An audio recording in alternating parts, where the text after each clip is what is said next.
Hello, everyone. Welcome to CASA Choices for February. We're excited to have you all here tonight. I think this is going to be a really fun presentation. We have with us tonight Seth Hodel, who is a freelance motion designer here in Peoria. Let me tell you a little bit about Seth, and then I will just turn it over to him, and he has an awesome presentation to share with you all.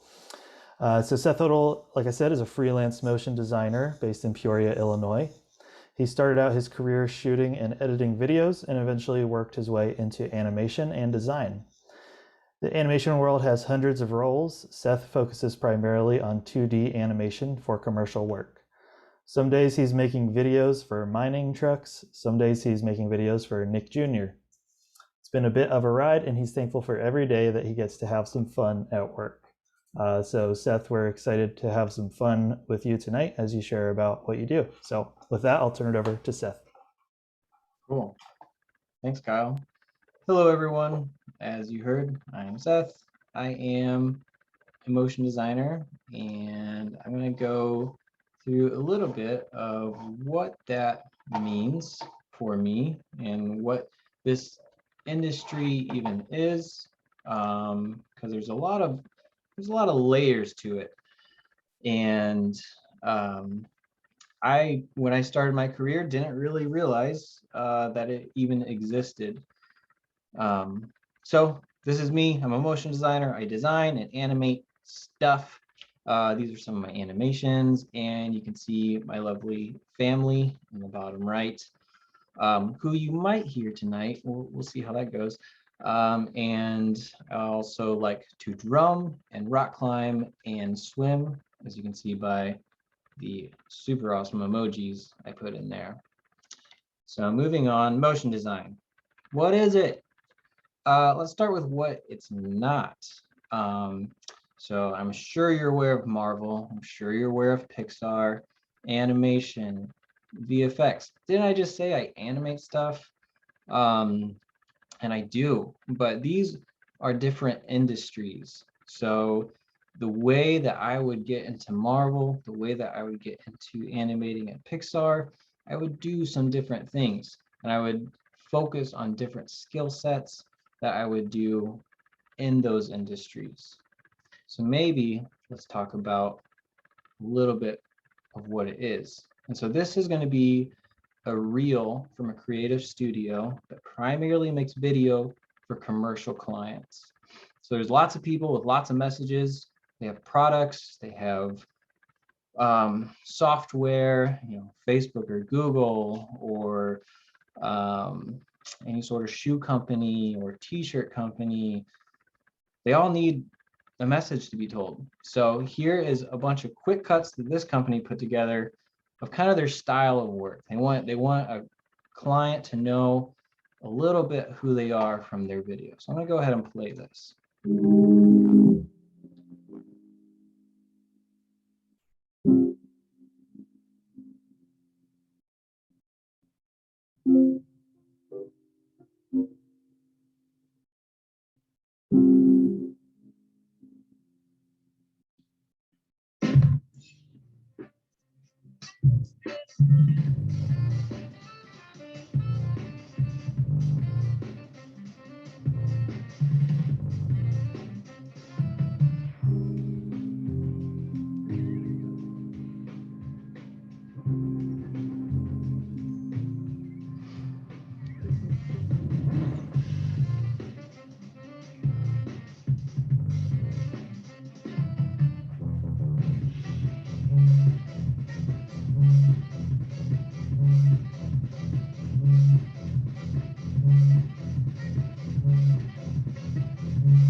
All right. So what the heck even just happened there? That was a lot. And what that studio, oops, don't want to do that. They put together a lot of stuff for us to see. And so we saw some 2D animation, we saw some 3D animation, we saw illustrating, examples of editing, And I put a little bit more in here, but these are all different roles that you saw happen in all those different clips. So here's a shot from the reel, and that's just a 3D shot. So someone working in a 3D program made that, but before that, someone had to think of the idea. Someone had to kind of storyboard it out probably. And so this is just kind of breaking down the different things that this studio does. And to kind of jump back, a lot of that kind of, you'd see a lot of this stuff maybe in Marvel or maybe in Pixar, but the big difference is it's for a commercial client, not necessarily commercial, it could be for education or healthcare. And at the heart of it, it's you're telling a story, and there's different factors that are driving that story forward. So this studio, they do 2D, we see 2D animation here. But illustrators are needed for this type of work.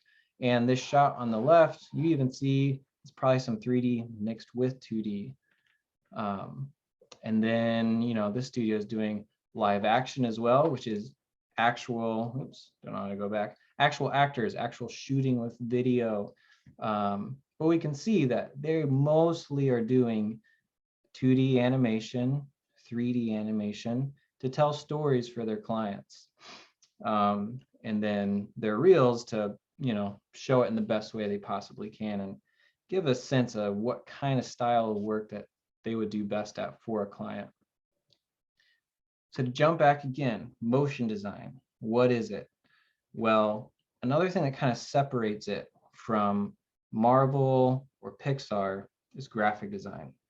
So at the heart of motion design is design, and graphic design, if you've heard that term, is static design. So it's not moving, it's logos, it's icons, it's websites. And today, a lot more stuff is moving, but the core of graphic design is a static art. And then we add in animation. So animation, we're just concerned, how does something move? Why does it move that way? And this really pulls from real life. How do we walk? How does a ball bounce? All these real life things matter. And then you would take those real life principles of how things move, animate, and apply it to your graphic design. And one other component that I kind of like to add in is story. What are we even trying to tell with all this? Because if we think about Marvel, their story is this whole cinematic universe of heroes and villains. And the story in motion design is a lot of times a product or something that needs to be educated or explained, something like that. You put it all together, you get motion design. And then you have all these different styles that deliver that. You have a 3D animation maybe, or maybe you have a 2D animation, or maybe you have a 3D mixed with some 2D. All that pulls together to tell a story for a client and a product. And I focus mostly on 2D animation. And I have done 3D, I've done a range of things, but I found my way to 2D animation. So that's cool, but how did I get into motion design anyways? And maybe if you're interested, how might you? So I started off in college at Illinois Central College, and then I went to ISU. At Illinois Central College, I studied machine, or what did I study? Some sort of manufacturing design. So I was in a software called CAD. It was all about manufacturing. I didn't like it. And I found multimedia. And there I learned how to shoot some video. I learned how to edit. I learned how to take photos. I learned how to do some graphic design, all very entry-level things, but I got to touch a lot of different types of creating digital content. And then I just continued that same type of study at ISU and made more videos, did some coding, did some programming and sculpture and some very little bit of robotics. I just found a lot of things, but all through all that, I kind of latched onto video. I kept having side projects where I'd make some videos with friends, and then did some really entry-level freelance projects, shooting video for some local companies. And I just realized that I liked making things move. But mostly I was focused on taking videos and shooting video. So after college, I got lucky, and Sam Lehman, a local car dealer, was trying to make their own marketing team. So I got hired on there, and it's kind of a continuation of my studies, because I did a lot of design, I did a lot of video, I did email marketing, I did print marketing, and I got to still experience a lot of different things. And that's one thing that, I don't know if my topics were posted, but when I was thinking about this presentation, I thought, I'm still learning, and I learned a lot throughout all these jobs in college, but I'm still learning. Like, I'm still feel like I'm in this same type of environment, but I focused a little more. While I was at Sam Lehman, I got to choose a little bit of what I wanted to do, and so I focused even more on video. And then I realized I really like to edit video, and then I realized after that animation was a thing that I could do, and discovered motion design at this point. Well, after Sam Lehman, or actually while I was still there, I realized that I needed to learn more, and I didn't really know how to do motion design on my own very well to get a job somewhere else that would do more motion design. So there's a online school called School of Motion, and I took some classes there, learned how to use After Effects, and I already knew how to use Premiere, but I tied some of my current knowledge into motion design and animation and really focused on that. So one thing I'm really glad about is I got to try different things. I knew I wanted to create stuff. I knew I wanted to make things. Then I kind of knew I wanted to make videos. And after college, I was kind of thinking about maybe I should buy a bunch of camera gear, start shooting video.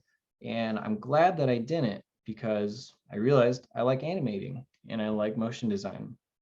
So with these classes, I got to build my skill set some more, and got a job at Converse Marketing in Peoria. And here my title was motion designer, and I got a lot of experience within the motion design field. I still did some live action. You can see there I was shooting some video of trucks and some more involved shoots where we had multiple people using video cameras and we had to direct it. You'll see here at the bottom, I worked on some trade shows, which is like a big event for a lot of people to come and for a customer to show out the latest and greatest of what they have. So they had these big screens and we had to make a ton of content for them. And it was a lot of work, a lot of hours, but I got to do green screen work as well for that job. So that's all its whole own process.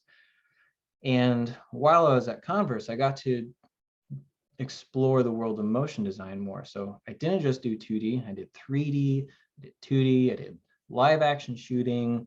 I was working with a lot of different other types of people. So I was kind of managing projects more on a higher level. And that was scary and fun. But each step of the way, I had learned some things and I pulled from that past knowledge and could, try something out new. And while I was there, I realized I like to do 2D animation. And I was also researching into freelancing and going on my own. So in motion design, you can be full-time at a studio and you'll get all this kind of experience. You can also go freelance and you can say, I'm this type of animator, or I'm this type of director or something like that. So now I'm a freelancer, and I tell people I do 2D animation and design. So I don't really do the live action stuff anymore, and I don't do the 3D stuff anymore. Mostly I'm focused on 2D and design. So thinking of the initial ideas for what the video will look like and a lot of the initial concepting, and then finishing out the video itself. But when I was at Converse, they had their style, which was they did a lot of work for Cat Mining and a lot of work for Caterpillar. And I got to experience a lot of things, but now I've done some stuff for Nick Jr. I've had a number of clients where the 2D style has been more of a variety in the 2D world. And that's been really enjoyable to be able to focus in on that even more. So I started way far out, trying all sorts of stuff at ICC, and just each step of the way, I kept kind of thinking about, what do I like? What is fun to do? Also with freelance, I've got to learn even more skills, mostly around meeting people, because you're kind of your own little business. And so I needed to meet people to get clients. So I'd go up to Chicago and network up there.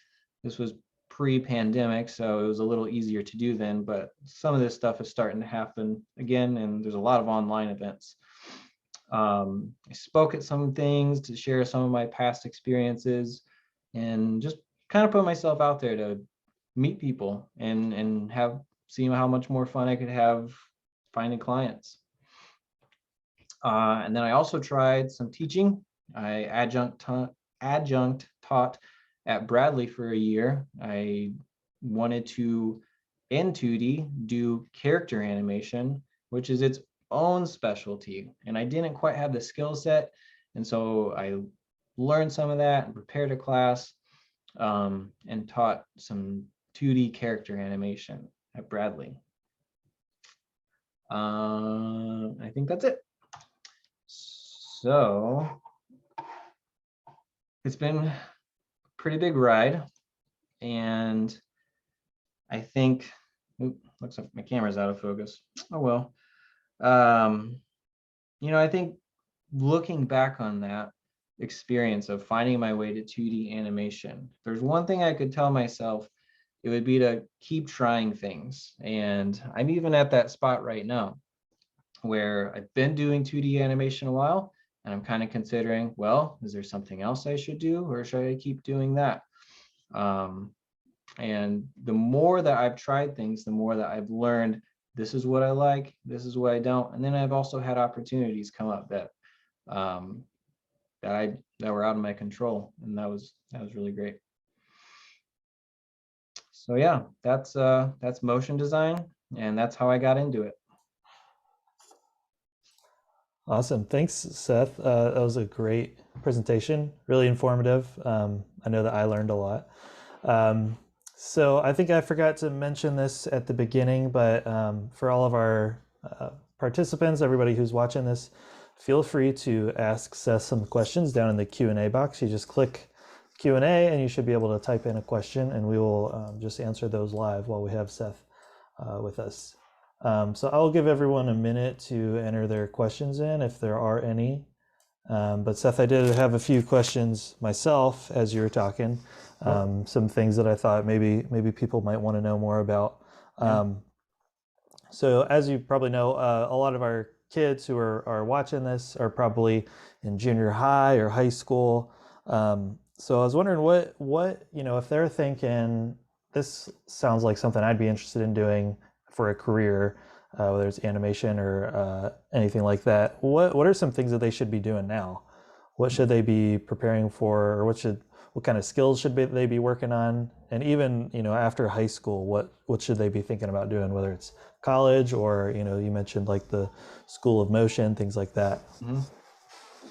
Yeah, so there's a lot. So there's a lot of free resources out there. Like even if you went to schoolofmotion.com, they have a lot of free resources, but there's a lot of stuff that you can learn from YouTube as well.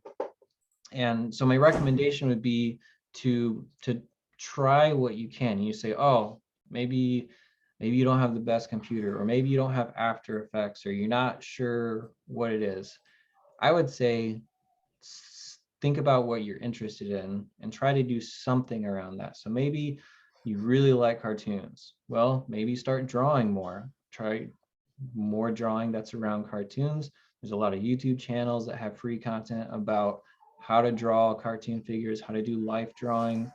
Um, get as close to the thing that you think you might want to do.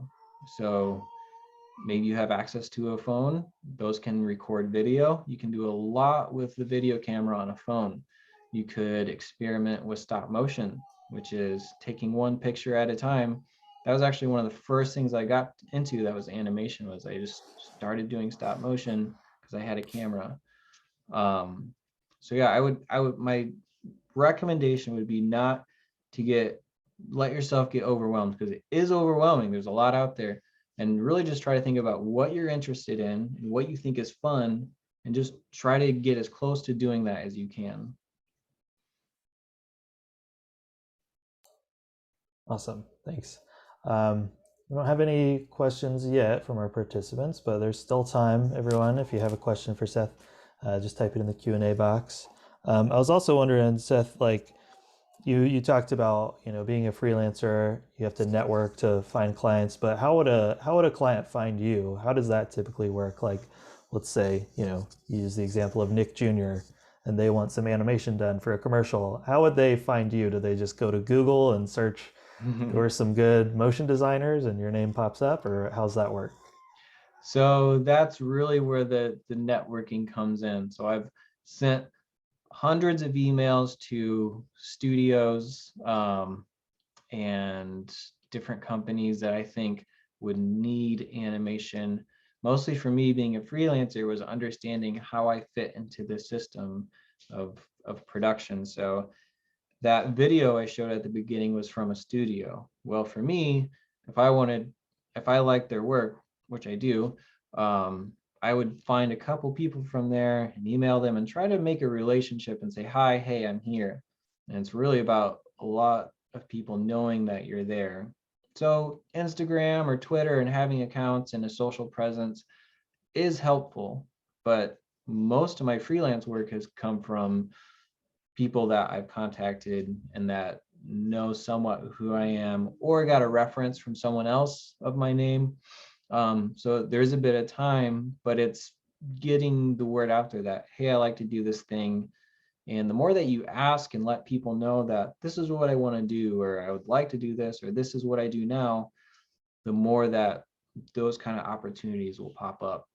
And I will say, I'm kind of a shy person, and at first it was hard, and still it kind of is hard at sometimes, but the way I kind of look at it is, I like this thing, I like to do it, and there are other people who like to do it. So I just want to see what'll happen. And that kind of helps me get over, not wanting to talk to someone, because it is hard.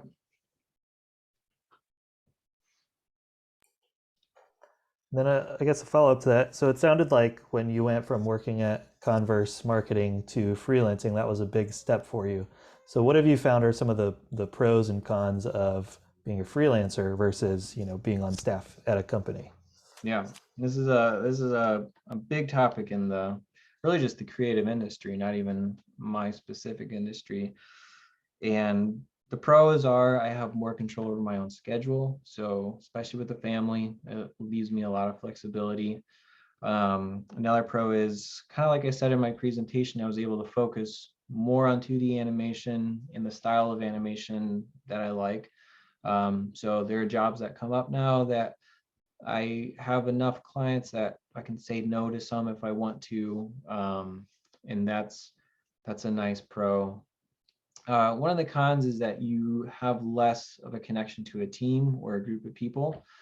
And I would definitely recommend trying to work around other people as you start, because as I went through the process, it was working with other people that helped me figure out, I like this, or that's cool that they're doing that. And you get a lot more feedback and growth when you're working with other people.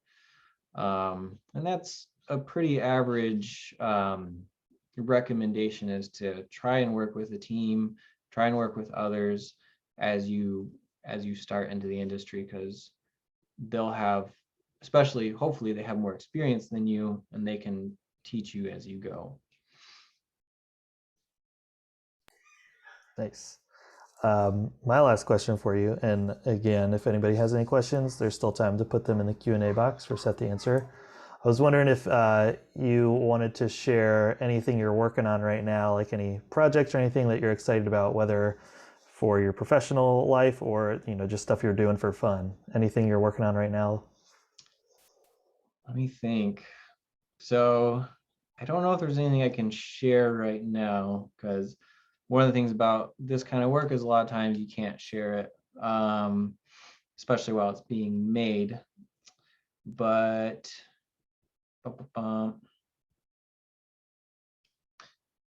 maybe look.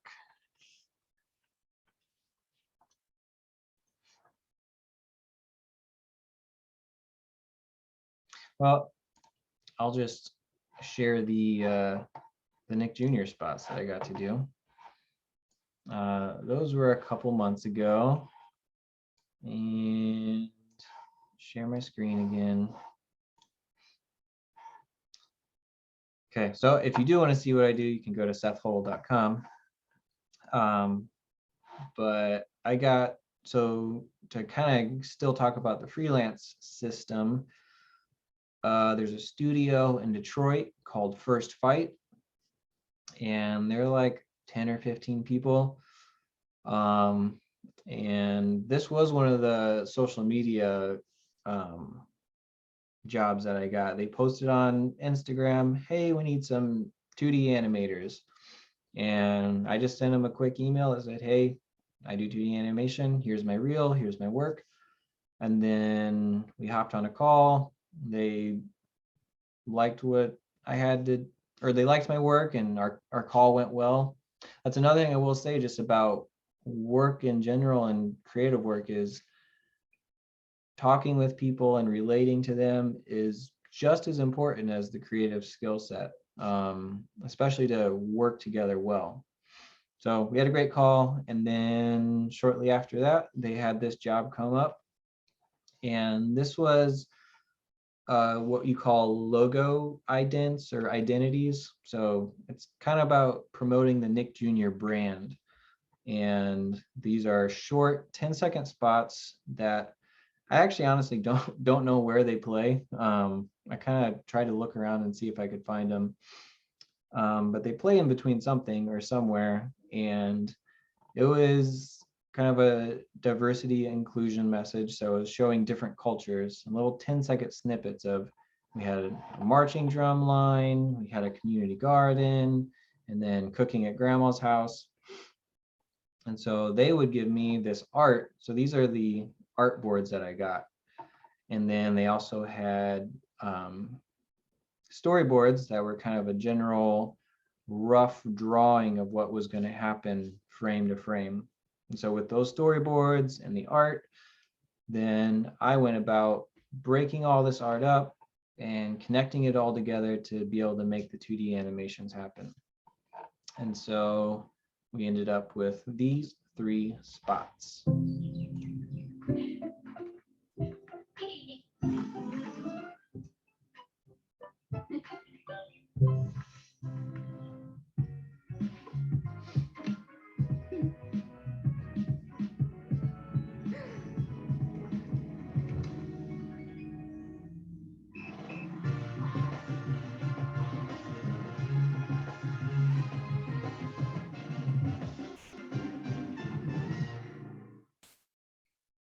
So that was that project, and it was a lot of fun. And I said at the beginning, I'm a drummer, so the marching band one was extra fun to do. And those each took about several weeks for each of them. So that took up a good chunk of my year last year. So, and I will say, animation is tedious and it takes a lot of time.